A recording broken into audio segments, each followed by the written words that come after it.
But after a close game like that, you've got to know that you've got what it takes to win against your opponents. There's just some minor tweaks required, a little bit of differences in terms of goals and composition with your team in Champion Select.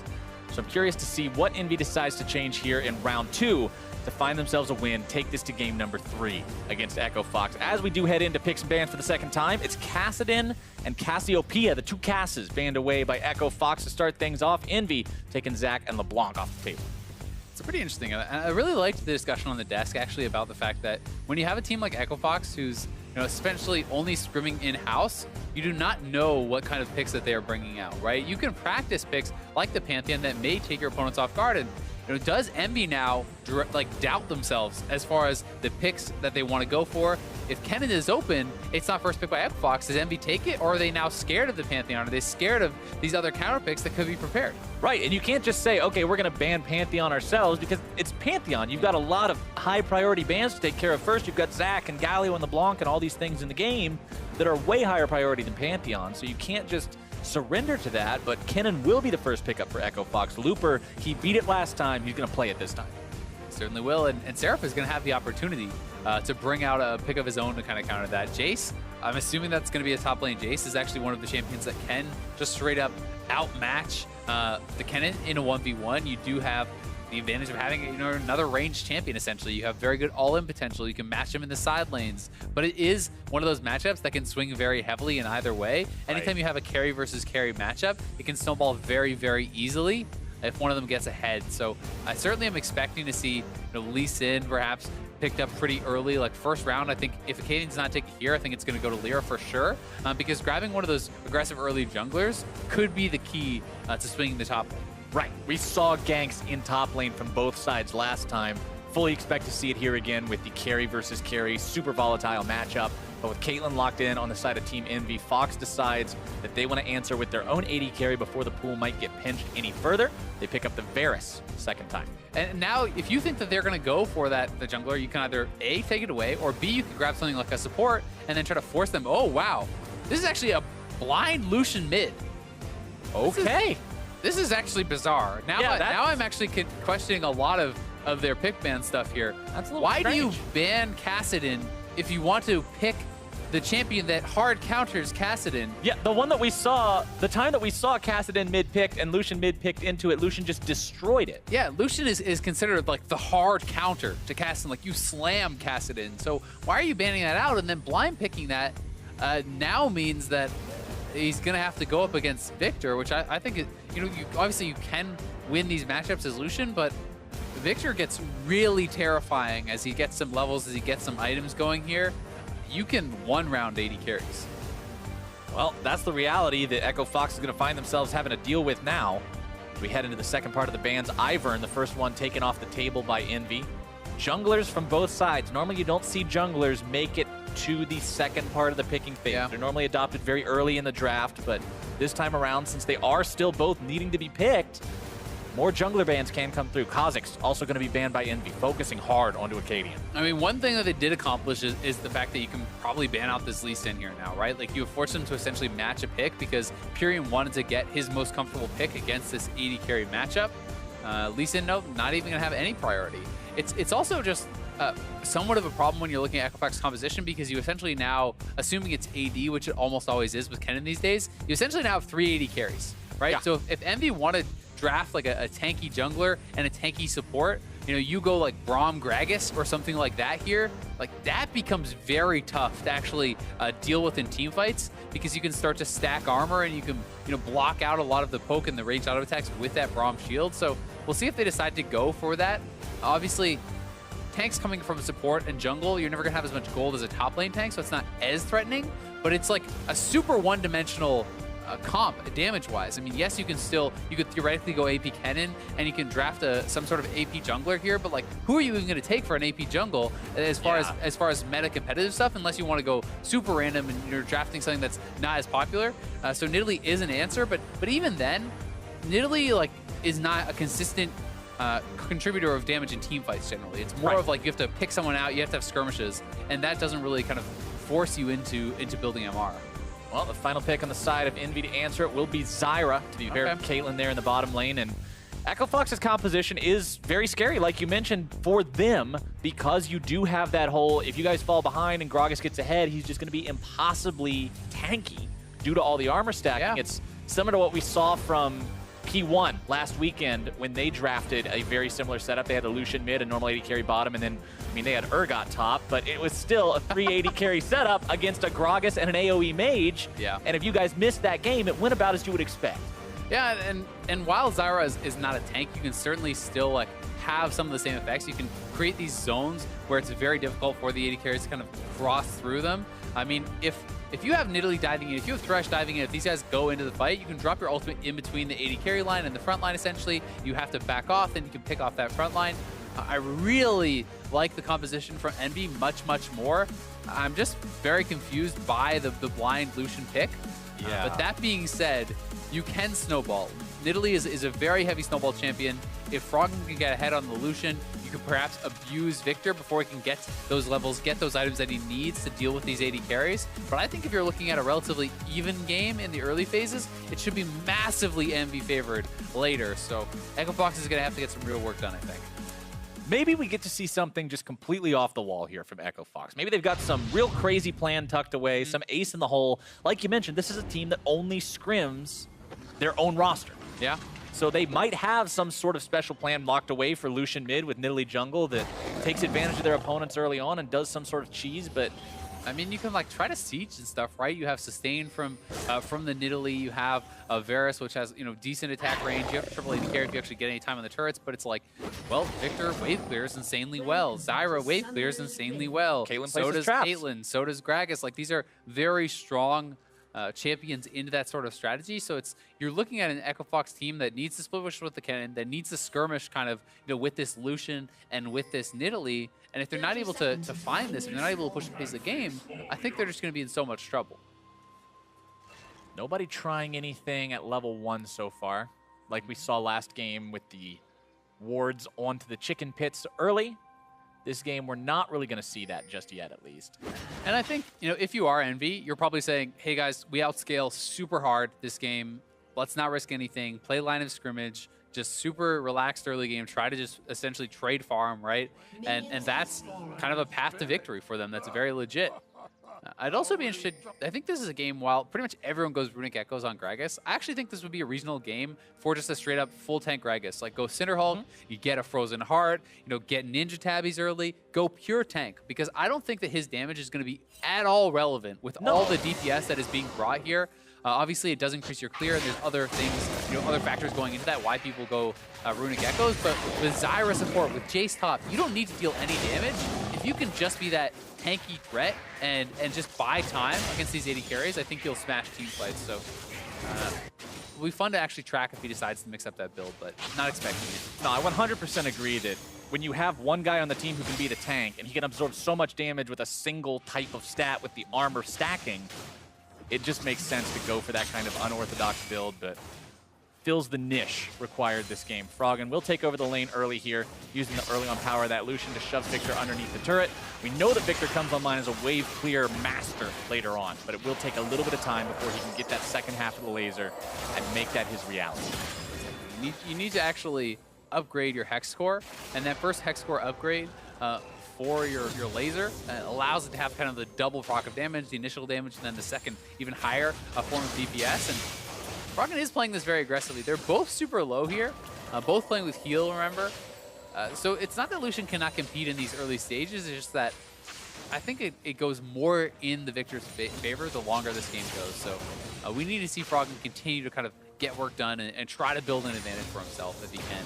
It's the opposite story in terms of the pressure and the tempo as what we saw last game, where Echo Fox, you mentioned it a couple of different times, they were comfortable just sitting around, waiting for the game to scale up, saying, all right, look, the longer it goes, the more this will favor us. Don't worry about it, guys. This game, very much a different situation. Echo Fox must be up-tempo. Yeah, it's a good point. And, it was the composition that they had, and it was also the fact that they had this double Infernal advantage. And now Lyra sneaking around here. Froggen has to play this lane aggressively, and that means he's exposing himself. Ooh, flash for flash. Froggen gets away from that one.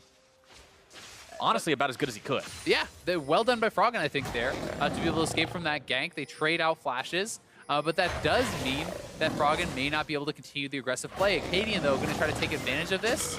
Ooh, finds a good spear onto Lyra there. Yeah, a little bit too fat to dodge that one in the bush. When your hitbox takes up most of the bush, well, throwing a spear into the bush is a pretty good strat. Yeah. Oh, Gate. Very, very low from that one. The Ignite ticking away, but the shield's going to keep him alive. Apollo controlling this bottom lane with the Caitlyn, though. Lyra being zoned away from his own jungle. Acadian making sure that those spears connect as Looper makes his way in here as well. And with the low HP on Lyra, Envy will be forced to concede this objective. Mini objective. This is smart from Acadian, right? He knows the fact that Lyra has his flash down, and he has very strong early dueling on this Nidalee. Pyrion should not get hit by a spear. He sees him. Okay. It was really close. Yeah, but maybe he wouldn't have been able to actually force as hard had he not hit both of those spears. But either way, you can go and harass the Gragas there, knowing you have the summoner advantage, know you have an early dueling advantage. So he's kind of creating pressure however he can. And this is pretty smart from him. He's going to steal away a couple camps. Nidalee has such a fast early clear, so this is a way that Acadian can get something done, even if he can't necessarily look for a gank. Just shows up right next to Froggen. Afterwards, zones Pyrion away so that he can't interfere with Froggen keeping this wave shoved up. One of the funniest things about those ranged junglers is sometimes some of the most effective ganks from a Nidalee is actually just the Nidalee walks into your lane with double bust, auto attacks you a couple times, heals your laning opponent, and now you're at this like huge HP disadvantage. And there's nothing you can do about it. It's not like you can dodge the auto attacks or the red buff burn. Yeah, I mean, you can trade back, but Nidalee has such a healthy clear that it doesn't really matter if she takes some damage like that. Acadian, though, being aggressive, moving around, and that does help to give them an idea of where Lyra is going to be. And he's really putting on a lot of pressure through this, and even going to probably freeze this up for Froggen, which is so annoying if you're Pyrion, because that is going to mean that likely a good chunk of the wave can get denied, because both of Pyrion's waves are going to stack up here, and Pyrion now is going to lose a full wave of experience, at the very least, off of that little move from Acadian. So that is really smart. And this is the kind of attention that Echo Fox gives to Froggen when they know he's going to need it. You mentioned the difficulty of the matchup and how Victor can just one rotation 80 carries. They know that on the side of Echo Fox. Froggen is saying, look, make sure that I'm in a spot where I can do what I need to do. And Acadian says, absolutely. Yeah, and Froggen now will have XP advantage very heavily, so he will get 6 way faster than Pyrion. He's trying to thin out the wave here now so that Pyrion can't actually shove it all the way into the turret, but he has CS advantage. Pyrion was not able to stay in lane long enough. Hakuo is in trouble. Hakuo now going to be ignited. Keith not able to find all the damage he needs, but the flash blown from Hakuo means that there might be gank pressure down there eventually from Acadian. Lyra's got to get there. Froggen trying to make the moves, but Lyra is there just in time to keep him safe. I mean, Pyrion took a lot of damage there. Did have confidence that he would be okay, but Acadian now finds Lyra. He's a level up. Yeah, Lyra's got no flash either, remember. He does have Pyrion over the wall trying to keep him safe here. Spear not going to connect. Acadian dodges away from the laser. He'll clear out some of this vision as well. Envy continuing to find themselves in the back foot against the combo of Froggen and Acadian. Yeah, Acadian is just really enabling Froggen to win this matchup. He is now up a lot of farm. Pyrion couldn't stay around long enough to get the Hex Core upgrade. That is one of the reasons that Victor kind of fell out of favor when they actually changed it, so it cost $12.50 instead of, I think it was 1K originally or something like that. But anyway, they made it increase in cost. So that first base, it's really unlikely that you actually are able to pick that up. And meaning he doesn't have the upgraded laser. Froggen has a really good buy with the Vamp, so he can continuously trade with the Doran Shield and Vamp and keep healing up. And that's how he's looking to get an edge. I mean, he's got a 25 CS advantage at this point in the game, Azale. That's absolutely massive 7 minutes into the game. Victor, not normally a champion that you think about just getting smacked around in lane, but Acadian has made sure that's what's happening in this second game between these two teams. Team Envy, across all lanes, it's that mid lane that's the weakness right now. The bottom lane, they've got a slight CS advantage. Top lane, they've got a slight CS advantage, but that's not where the focus has been. That's not where Acadian's been sitting for the last 5 minutes. Yeah, and you are expecting Pyrion, when he does finally get that Hex Core upgrade, to be able to stabilize the lane because your wave clear becomes so free. So as long as it doesn't actually completely get out of control and he's not just like 50 CS down getting solo killed and stuff, it should be okay. Because while 20 CS is a massive deal now, if Froggen cannot convert on that and start killing him and start getting big advantages, Pyrion will still scale extremely well and will be able to wave clear ridiculously easy once he has that first upgrade. You can see with the blue buff on him now, he's free to spam those spells as well. Just even if they aren't killing the wave instantly, they're keeping it pushed out, making it harder for Froggen to deny that farm. and keep Pyrion away from the resources he needs to get that upscale potential. Seraph underneath his own turret here in the top side, going for Black Cleaver first on Jace, up against what appears to be the Frozen Mallet first for Lupert's Kennen. And sometimes people will just actually pick up the Jorum's Fist to start stacking up the HP bonus because it is pretty nice for that. But he certainly could be going for a full Frozen Mallet there. I'm totally agreeing. Is good as well, though. Yeah, totally agreeing with that point. That seems much more likely. The Blade of the Ruined King, while having the extra HP pool, seems like it would be better for the dueling opportunity. And it just kind of comes down to like how you want to play it and how easily you think you can survive and stuff, right? Both are very viable options. Speaking of kind of what the next moves here for these teams are, I'd love to see Acadian actually go put some focus down on Hakuo, because that is a flashless Zyra, and you have Thresh, right? With Dash. Thresh should be able to very easily set up that kill. A flash play with a Lantern in onto Nidalee, that is extremely hard to avoid death for a Zyra who doesn't have her summoners. Or even an ultimate yet. Hakuo is still only level 5. Now that's going to change. As soon as I say it, I have to go ahead and jinx myself. But up until 2 seconds ago, he couldn't even throw the Stranglethorns down upon himself. Now it's a little bit of a different story. Yep. But Acadian is on this bottom part of the map, so maybe that's what Echo Fox is thinking as they head forward. This game still telling a similar story to game number 1 in that both teams are playing to minimize mistakes instead of force advantages. Yeah, they really are. And anytime you're in those situations, though, you have to look to who has the edge, right? If the game stays even, if the game goes late. And I really do very strongly feel that EnVy will have that edge with more diverse damage profile, with this AoE kind of teamfight mage on the Victor, and a front line, right? That's something that Echo Fox do not have. They don't have a mage. They don't have a tank that the Gragas is going to be either. Wow, that's a bunch of damage coming out from Froggen. The culling will take Pyrion down below about a third. Meanwhile, Lyra's in the top side. Explosive cast doesn't find anyone. Luper gonna go ahead, pop that Maelstrom, seeing what he can find as Keith, of all people, shows up in the top lane to turn this around. And Echo Fox find 2. Oh no, Lyra with the big whiff, egg on his face as Luper gonna get the red buff. They get 2 kills there as the roam was already happening for Echo Fox, and now this is a huge advantage for them. They get the 2 kills, they'll be able to get the first turret, and we talked about the early game advantages that they needed. That was their way in. Man, you come top lane as the jungler, you might expect the enemy jungler. You don't expect the 80 carry. No, the Thresh was there too. All 3 men get up there fast, and they could not burst down Luper quickly. They thought they would be able to get there, and then Keith actually flashes in to nail that ultimate, healing them off. So really good job there from Keith, and the 2 kills plus the turret going Echo Fox's way may be what they needed to really kind of blow this game open. Echo Fox now feeling good, now saying, all right, yeah, we have to be active early, but we're on there as Pyrion's Chaos Storm. It's fine. He's gonna push out the wave. All right, yeah, he's just pushing the wave with it. Yeah, wave push Chaos Storm. I think either way, you would like it to hit, but he wanted to base regardless. So he is just trying to shove out the wave, reset it on the cannon minion wave, so that he can get back, upgrade his hex core, now come back to the lane. But actually, no, he didn't even upgrade again. He just decided to go for upgraded boots, so really delaying that a lot. Maybe he just didn't have the gold again. On those buys, it is a big mark that you have to get to. And if you run out of mana before you get there, it's very dangerous to stay around in the lane on low mana and try to get to that point. So again, Pyrion has to go back before he can do the upgrade.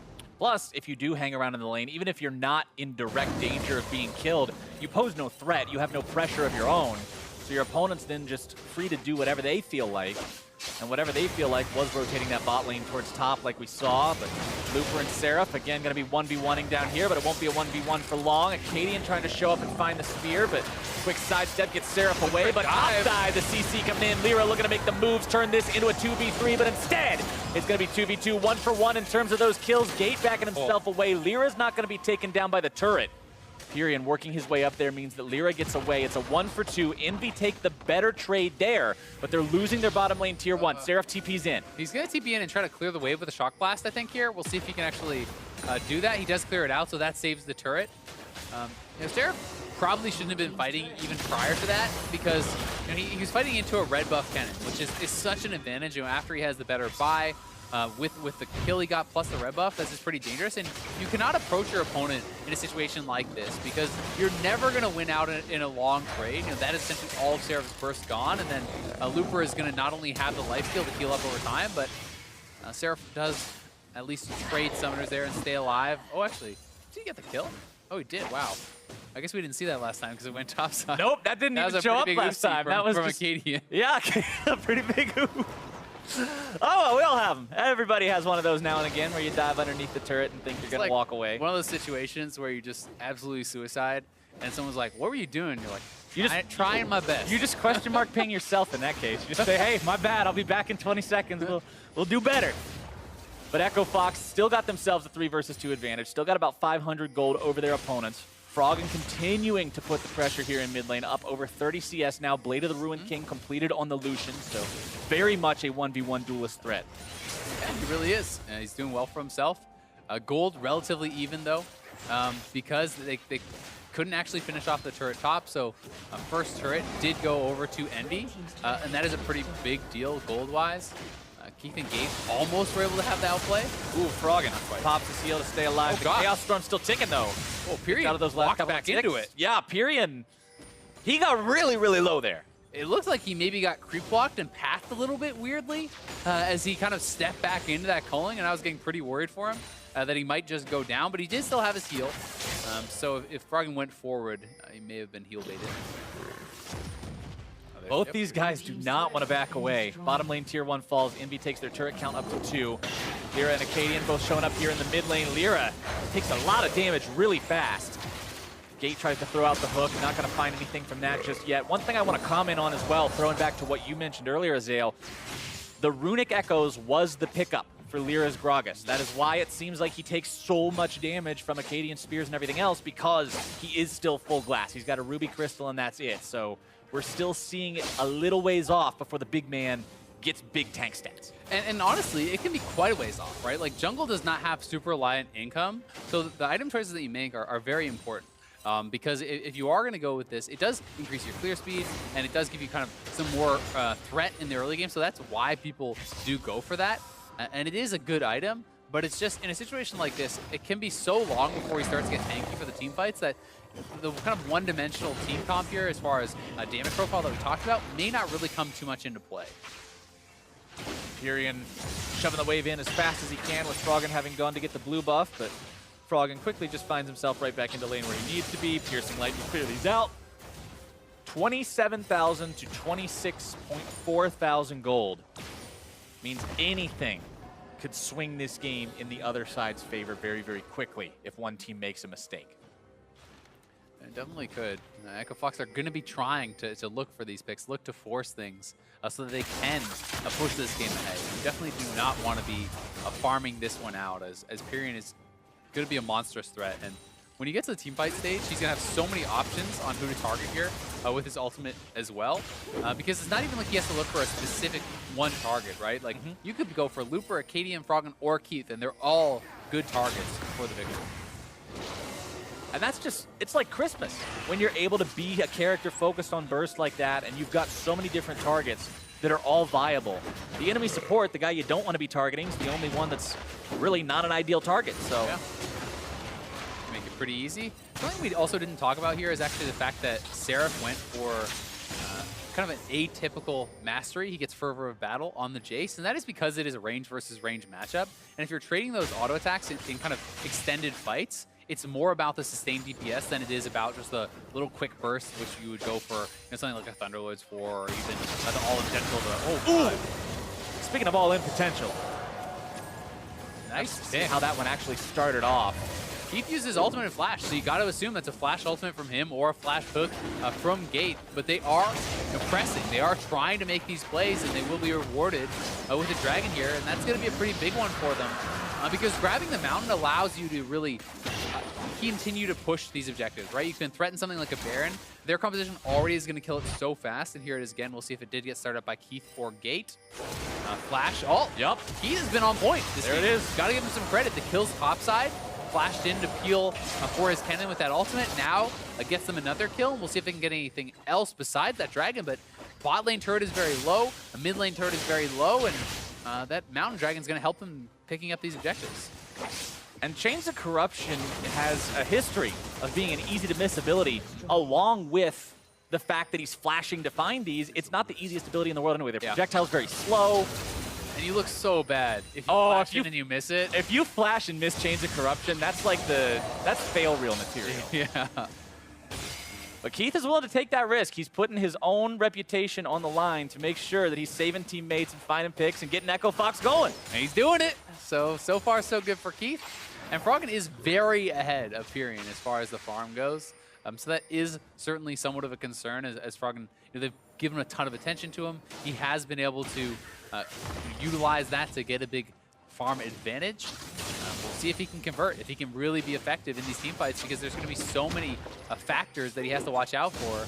Not only is it just Pyrion, but he has to be careful about getting knocked in by the Gragas, about getting rooted up and ultimated by this Zyra. So lots of things he has to watch out for. Again, going in onto Pyrion here, now backing himself away from that Chaos Storm. But I want to check in, Azael, back onto the overarching goal that you sort of outlined for Echo Fox at the beginning of the game after we saw the finalized draft.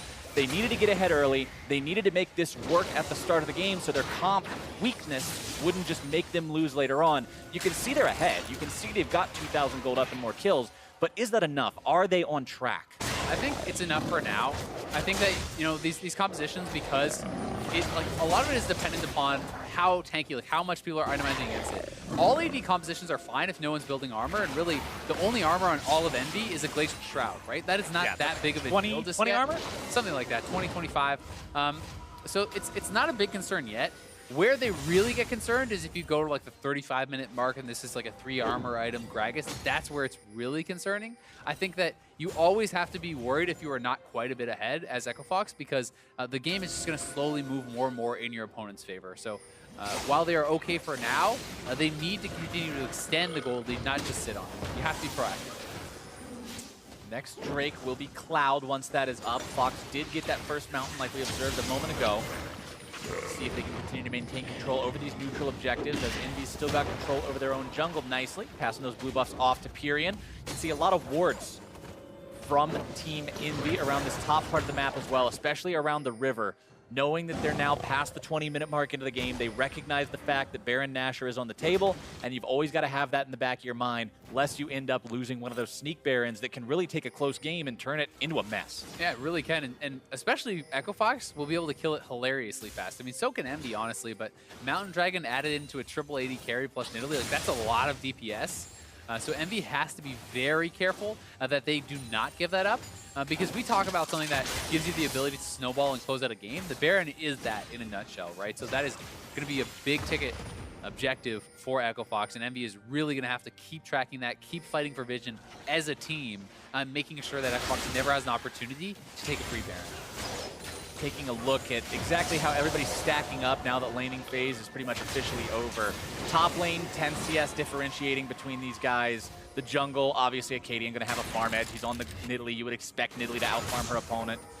Biggest CS advantage, though, still the story being told there in the mid lane. Almost 60 lead for Froggen, who... they don't know he's there. Ooh. They don't even recognize he's hanging around in that bush. He's going to find Apollo, though. Put the burst on him real quick. Trying to find a couple more auto attacks. Not quite getting him, just barely missing out. Looper coming in from the flank, but Froggen still going to be taken very low. Acadian grabbing the kill onto Pyrion. Froggen is down. Looper still seeing if he can maybe come around, make something happen there. Flash ult, both ready to go. It's a 2-for-1 so far. Froggen not feeling good about the fact that he barely missed out on some kills, but should feel okay about that trade 1-for-2 overall. Yeah, they do win the trade overall, and Froggen was so close to killing off a couple people. He doesn't get the kill, but he essentially earns the kill on Apollo. He is in a pretty rough spot here, and so he just waits, he bides his time, and he finds a chance over onto Keith. And meanwhile, Pyrion getting picked off by the bot lane duo. They're able to finish him off there. And Apollo gets over the wall, but he's in enemy territory. He's going to go down, and now Echo Fox looking to set up a trap and hoping that they can get some kills when Envy comes to contest that Baron Vision. And this is what you want to see from a team that you said they need to be proactive, right? When you take down that outer lane of turrets, when you've got those 3 under your belt, you move into enemy territory. You throw down a couple control wards in their jungle, set up in a bush, and see if you can find a pick, and then snowball even further off of that. Yeah, I agree completely. I think that needs to be their focus. The question becomes, when do they have the confidence to actually pull the trigger and start up the Baron? Because if your opponents are playing conservatively and not face checking you when they have no vision, you need to force them into a response. And you do that by starting up the Baron. But some teams are too passive around the Baron and just willing to sit back, and they don't want to take the risk. But in a game like this, we've talked about it, you have to push the pace. You have to get stuff done. Lyra and the rest of EnVy have set up the trap line, sieging outside the mid lane tier 1, and they will find that when tying up that turret count, making that 3-3 both ways. And EnVy's siege comp is actually pretty nasty when you look at this. Jace to poke you off, the Caitlyn trap line. You have disengage from Aqua if they try to come into you. You have zone control with the Victor gravity field. Like, there's really, really strong siege here from this team. I've got to criticize Lyra a little bit, though. I actually hate that he's building a Spirit Visage before his throw charge. I was just about to mention that to you. I hate that. As Seraph is now taking a lot of damage from this culling. But you and I were having a conversation about itemization just the other day, Azael, talking about sometimes the prioritization choices we see. And when you're up against 3 different Blade of the Ruined Kings, Spirit Visage seems very hard to justify. And I just think it's like, okay, great. It works really well with your passive. Xbox are looking for a pick, so we'll watch this for a second. But it works very well with the passive, so it increases the healing you get from that. That's great. Gives you CDR. That's great. Yeah. But you're against 380 carries.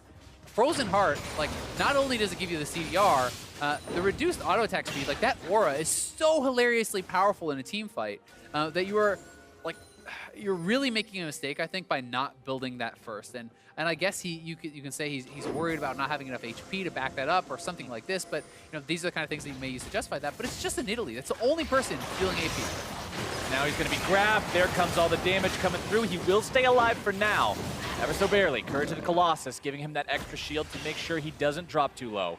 But Echo Fox just go right back to it. They keep baiting. And now, if Lyra does not check again, you need to start this up. And Lyra walking forward, he's going to get killed for sure. And Echo Fox, gets out. Froggen dashes in, but doesn't quite have the damage to just immediately blow him up. It seemed like they could have had a little bit more patience and perhaps gotten that kill. Froggen really wanted to jump in there and kill him off. But now they're starting the Baron. EnVy should be relatively aware of this. They do have a blue ward in that pit. I'm not sure if that was previously there or they saw them starting it up.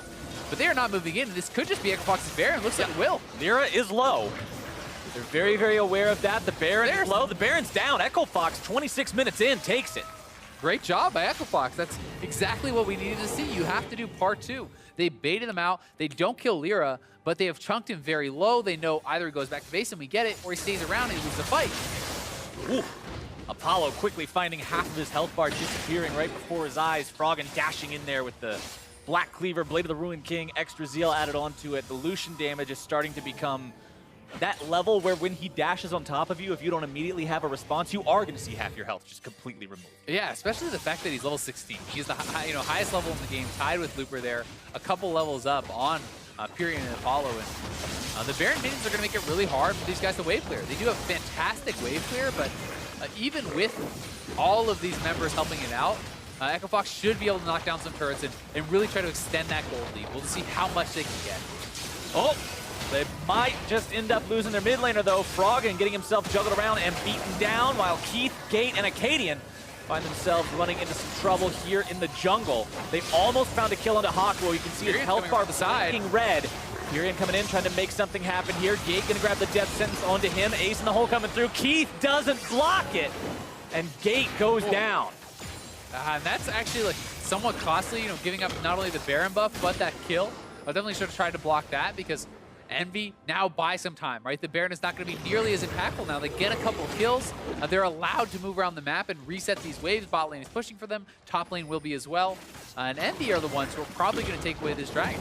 And that's the kind of momentum slip that Echo Fox can't afford to just give away. You get Baron in 26 minutes. You get it uncontested.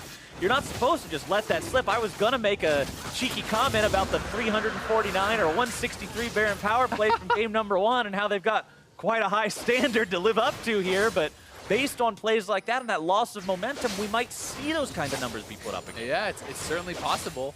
Credit to EnVy, though, for finding the picks, right? Absolutely. They know that they're going to try to set up this kind of 1-3-1. They have a powerful mid laner with Froggen. You talked about the powerful item spikes that he had. The point is very high level, but he goes forward, and you can get picked off so easily by the Gragas and Victor combo. So it's tough. It's really a hard line to walk when you kind of paint yourselves into a bit of a corner when you draft a composition like this, because you must be aggressive, you must push the pace, or you'll get outscaled, and it's not that easy to do. Now Looper's the one finding himself caught in a 1 versus 3, trying to escape, popping the Maelstrom just to do that. Facing. They're still going. Mid lane Trying is to gonna get out push. of this one, buying as much time as he can against all 4 of these guys. He will definitely die. Echo Fox marches up the mid lane now. Back's being channeled. Froggen is in the bottom lane, moving himself towards this tier 2. If nothing else, they should take this, because Fox will have to answer the mid lane tier 3, which is rapidly finding itself being destroyed. Chains of Corruption just thrown out to try to zone them away, but they cannot get the turret. I mean, they lose a mid tier 2, a bot tier 2. Sure, you killed off Looper, but that is a big overchase, and I feel like with the situation that EnVy were in, they didn't need to force for that. Obviously, they were hoping that they could kill him off instantly and then get back and not lose all this. But in the situation they're in, they almost even lost the inhibitor turret, which would have been 3 turrets for 1 kill trade. Baron buff with only 2 seconds left to go on it, so the Echo Fox Baron push will come to its untimely end with the death of Looper and the retreat of the rest of the team. That mid lane tier 3 is very, very close to being destroyed. If Echo Fox can find themselves in a spot to set up siege outside that and just be 1 or 2 seconds ahead of EnVy, they can take that down before it regenerates too heavily. Yep, and they would certainly like to do that, but EnVy can be proactive. They want to get their lanes pushing. Don't allow them to kind of get the time to get up to their turret and set up to finish that off. EnVy are really getting, I think, to the point where it is going to be harder and harder and harder for them. When the Frozen Heart's completed for Lyra, that'll be a big spike. I'm also actually shocked that he has not built Ninja Tabbies 30 minutes into the game against AD carries. That is a big question mark for me here too. But when he starts eventually completing these items, as I'm sure he will, it's going to get so much harder to kill him. And just like the ambient reduction of power that he's going to provide in a team fight by reducing everyone's attack speed by 20% is so good against this comp that it can perhaps give the freedom for Apollo, who's actually getting really strong on the Caitlyn, and Pyrion, who's getting really strong on his Victor, to take over. Yeah, with the 500 gold to complete the Frozen Heart, or I believe it's around 500 gold, something like that. Either way, and then 800 gold to change your brown boot into a Ninja Tabby. The next 1,500 gold or so is probably going to be the most effective 1,500 gold at any point in this game on this map. Yeah, I agree. For Lyra. I think the Tabbies and Frozen Heart are certainly the 2 most effective items that anyone can build in this game against a triple AD carry composition. So it is smart optimization that he's going to be going for that eventually. I just don't agree with the path he's taking to get there. Right. He has finally got that Frozen Heart online. Like you said, watch for the impact of that in the next team fight. Watch and see if it seems like there's a lot less auto attack damage coming out from these Echo Fox AD carries, because if you're in range of that aura, it really does make a significant impact. Yeah, it's pretty big. And we're also going to have to see some really great play from Keith, from Froggen, from Looper, avoiding skill shots, avoiding roots, avoiding the Victor laser, and still getting in there to deal damage, because you cannot sit passively back, or they will simply move forward as a 5-man squad and annihilate you, right? Because they have the front line, they have the zoning with the Zyra, and you don't. So Froggen needs to utilize his gold, and we'll see if he can, dash past Zyra roots and pick people off and things like that, because we're going to need to see that level of kind of outplays if they're to win team fights. Now, Seraph has recently completed Death's Dance, his 3rd item, but he's still struggling in that 1v1 against Looper, who, with Phantom Dancer, reduces his damage by that much more, also has the ability to crit. Very, very effective in the 1v1 as a duelist item itself. I do like the Death Stance, though, because since Looper was sitting on lifesteal, he could constantly do these trades and heal back up. This allows Seraph to kind of stay around and have a lot more staying power in that 1v1, because even if he gets chunked out, he can heal back up so quickly with the Death Stance off the next minion wave, and then continue to hold the line. Because he doesn't, at this point, actually have to win a 1v1. He just has to not die. Speaking of not dying, trying to force the fight here onto Looper and just can't do it. Sometimes it's a tall order, Azale. Yeah, I mean, you just have to chill. When you outscale, you just have to hang out, wave clear.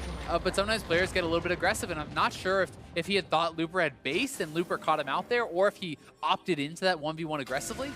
Because I do think if he chose that fight, it was a poor one to take. Just in this situation, not even because he lost. Because they outscale, and now they're going to be pressured very heavily. There's no one to answer Looper. Echo Fox is going to pressure Baron, and that has put EnVy in a very tough spot. Yeah, the Baron timer. All right, the Chains of Corruption into the Death Sentence combo there, a little bit off the mark. That's actually so big, because that means that Echo Fox doesn't just get a free Baron rush. Right.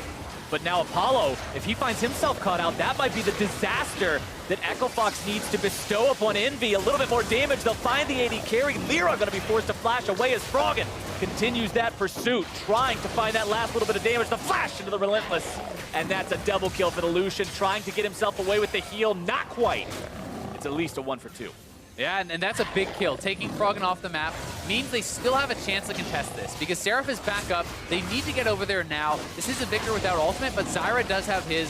Seraph is still pretty strong, and the Baron is doing some work for you. So we need to see EnVy try to contest this. We'll see if they can actually get in. That's still 2 AD carries with Blade of the Ruined King. Keith, the only one marginally low. Fox may still be able to turn this one around. You've got to be careful if you're Team EnVy. Yeah, and as Echo Fox gets out, they're just going to have to back off. EnVy's going to have to give that up, and it all started, with that 1v1 fight between Seraph and Looper. You give that up, you give the map pressure over to your opponents, you force your team in this awkward position where you have to check in, but they're on Looper again. Looper, the one jumped on, but turning it around quickly. Seraph going to be forced to jump himself out of this one. Acadian tosses out a spear. Hakuo almost turns right back around into it. The fight will disengage. And one thing I want to draw your attention to, Azael, because I don't see what the goal is here. Lyra has done ninja tabbies. Not ninja tabbies, Mercury treads this game instead of the ninja tabbies, I meant to say. It's going to stop cannon stuns. It's going to stop change of corruption. That's there's some stuff, but I just think it's really poor itemization from Lyra. So definitely pretty disappointed. But here's the fight starting out again, and it's a good aggressive move onto Apollo. They're collapsing from all sides because their top laner is dead. Jace has already lost his 1v1. He got taken out. So the collapse is really nice, and I like the force of the fight here from Echo Fox. So definitely a well-played fight there from them, but Pyrion is able to get in, at least trade 1 kill back, which keeps it from being a total disaster. But we're back kind of to the situation now where Echo Fox is trying to press, is trying to end this game. And we do have to remember that mid lane turret is very low from last time when they did that kind of big chase onto Looper and tried to get him down. So that will be very susceptible if Echo Fox can get up to that. But the gold lead, while it is big for Echo Fox, I don't think that is out of reach by any means here for EnVy. And let's remember the sins committed by Echo Fox last time as well. Overreaching after getting the Baron, ending up with a couple people dead, not being able to use that push power the way they expected to. They need to be very conscious of that. Remember those mistakes, not make them a second time if they really want to have a big impact with this second Baron. Yeah, I completely agree. And, looking for an ultimate there on Keith, not able to get it, but Lyra does have a ton of CDR at least, and that's rank 3 ultimate, so it's not going to be too long until it's back up. It's about a 48-second cooldown. And one thing I want to go back to, because it's specifically what you said earlier. When you get to 35 minutes in this game, you told me, when that Gragas has 3 big armor items, that's when you've got a problem, but he's still only got 1, and now he's rooted up. Echo Fox is still in a spot where this composition has not been punished. Yeah, at all, really. I mean, Lyra, he decided to go for a Spirit Visage instead of another armor item. He didn't build Ninja Tabbies. So I was expecting him to be much tankier against this composition at this point of the game, but because of his itemization choices, he's not really there yet. And also because he has not really picked as many kills for himself or gotten a huge injection of gold. So EnVy's still hanging on. I still do favor their team fighting 5v5, but they're getting pressed, and they're getting pressed very heavily by this 1-3-1 with the Baron buff. The BF sword in the inventory of Looper. Going to draw your eyes to that one for just a second because we could see Infinity Edge Kinnan for the second time in this series. I don't quite know if he's going to go for that. Maybe it could just be a Guardian Angel, something more likely along those lines. Yeah, the Guardian Angel would make a lot of sense, but I mean, when you have double Zeal items, IE is a massive damage increase. It's just, can you stay alive to actually be effective with it? That is the question. And that is what we didn't see pay off last game, but they will get the inhibitor turret down and likely can press in for the inhibitor, but it is scary trying to siege uphill into this comp because they still have so much wave clear, and if you get knocked into the Zyra, you're probably going to go down pretty quickly. I mean, we saw the damage that came out onto the health bars of Froggen and Keith there when the shock blast found its way into those back lines. Another one finding Froggen just now. And he has to get himself away. The collapse coming in from Lyra on the side, but won't be able to make it in time as the rest of Echo Fox continues pressuring towards the base. Acadian and Keith here in the mid lane trying to put damage onto that inhib, now exposed. Yeah, and Acadian's build, I think, is very smart for what they're trying to do. They're not trying to necessarily team fight. They're trying to siege and poke, and he has a Lich Bane, which is going to help you shred the turrets. And then he built the Athenes, which when he lands poke, he will be able to heal up his teammates even more because of that and keep them there for the siege. Has more staying power. He knows it's not necessarily about the all-in team fight. It's not like buy elutes and one-shot them. It's hang around, survive, poke them out, take objectives, and I think the build makes a lot of sense for that goal. And with another needlessly large rod and blasting wand in the inventory. That means those spears and those heals together, everything's just going to have that much more kick once he completes that next item as well. Baron power play, 3,100 gold. That's the kind of numbers we're talking about, Azael. That's what we've been waiting for. Yeah, that's definitely a lot better. We have seen some massive ones this split where, up over 7,000 gold even, so it's definitely not enormous, but it's certainly trending in the right direction. They have opened themselves up a big gold lead. Echo Fox, I think, is playing out the game very well, but you still are concerned if you're Echo Fox because of the composition that you've drafted, because of how much harder I think it is to execute what they have for themselves. But EnVy, has made some mistakes and allowed them to really find their ways in, and Echo Fox has been doing a good job of splitting up the fights and pushing out the waves so they can't get that 5v5. Next Baron going to be coming up 100 seconds from now. Elder Drake also the next one that's going to be live from here on out. He's not quite going to be showing up for a little while. But EnVy has seemed like they're on the back foot the entirety of this game. Looper going to find Seraph face checking the brush there, but now Looper's going to be the one in a 1v2 having to escape the Stranglethorns. Still gets caught by the Grasping Roots, but look at the damage to Hakuo's health bar from a single auto attack. Seraph is at like 1 HP from the Death Dance thought that was on him. He wasn't actually life-stealing. That was actually really risky. Maybe he should have stayed around and tried to lifesteal off those creeps, but perhaps had it calculated. Either way, Looper winning out in that 1v2 means more pressure for Echo Fox. Froggen's on the top side. They're pushing in mid lane. Looper's very effective on this kid.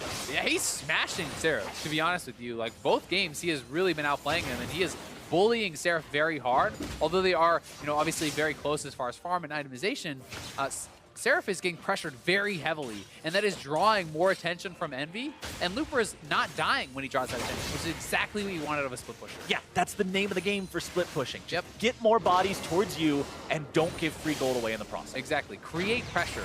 Pull them down to you, then back off, and he is doing that so well. Again, Hakuo has to come down to help, tries to find something there, but they're not able to. And this means that then there's advantageous matchups on the other sides, right? There's more people for Echo Fox than there will be for EnVy. Ooh, instant QSS from Apollo as those chains came out, getting himself away from the CC from his opponent in Keith. Keith almost full build in his own right this game. You can see 6 items under the belts of both Froggen and Looper. Keith at 5.5 just needs to evolve that last Whisper into either Lord Dominic's Regards or Mortal Reminder. As Baron number 3 comes up and Echo Fox decides to head on over. It may be gone before EnVy even gets there if they don't go fast, and I think it will be. Lyra may spot this. He'll have a chance. He'll see. Lyra makes his way over. Hakuo's already dead. Froggen going to be taken low. GA popped.